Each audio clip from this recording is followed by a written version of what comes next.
ఆంధ్రప్రదేశ్ రాష్ట్రంలో ఏర్పడిన కూటమి ప్రభుత్వం శరవేగంగా పనులు చేస్తోంది. సీఎం చంద్రబాబు గారు ఓ పక్క అమరావతి, పోలవరం పనులు మొదలుపెట్టేస్తే డిప్యూటీ సీఎం పవన్ కళ్యాణ్ గారు జనాల సమస్యలు తీర్చడానికి పనిచేస్తున్నారు. పవన్ కళ్యాణ్ గారు డిప్యూటీ సీఎం అయిన దగ్గర నుంచి ఎంతోమంది ప్రజలు పవన్ కళ్యాణ్ గారిని తమ సమస్యలు చెప్పుకోవడానికి వస్తూ ఉన్నారు. రోడ్డు మీద కుర్చీ వేసుకుని పవన్ కళ్యాణ్ గారు ప్రజల సమస్యలు విని వారి దగ్గర నుంచి అర్జీలు తీసుకుని కొన్నింటికి అక్కడే ఫోన్స్లో మాట్లాడి పనిచేయాలని అధికారులు ఆదేశించారు. అదే తాజాగా పవన్ కళ్యాణ్ గారిని ఏపీ అసెంబ్లీలో పనిచేసే మహిళా హౌస్ కీపింగ్ సిబ్బంది కలిశారు. శాసనసభ రెండో స్పీకర్ ఎన్నికల సందర్భంగా సభకు ఉదయమే వచ్చిన పవన్ కళ్యాణ్ గారు అసెంబ్లీలో తిరుగుతూ అక్కడున్న సిబ్బందితో, సెక్యూరిటీతో సరదాగా మాట్లాడారు. సిబ్బందికి ఫోటోలు ఇచ్చారు.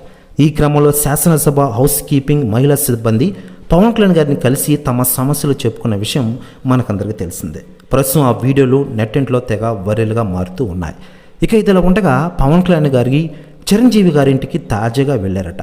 దీంతో మెగాస్టార్ చిరంజీవి గారిని పవన్ కళ్యాణ్ గారిని చూసి రండి డిప్యూటీ సీఎం గారు అంటూ కన్నీళ్లు పెట్టుకున్నారట మెగాస్టార్ చిరంజీవి గారు. ఆ తర్వాత ఇద్దరు ఆంధ్రప్రదేశ్ రాష్ట్ర రాజకీయాల గురించి ఇరువురు మాట్లాడుకున్నారట.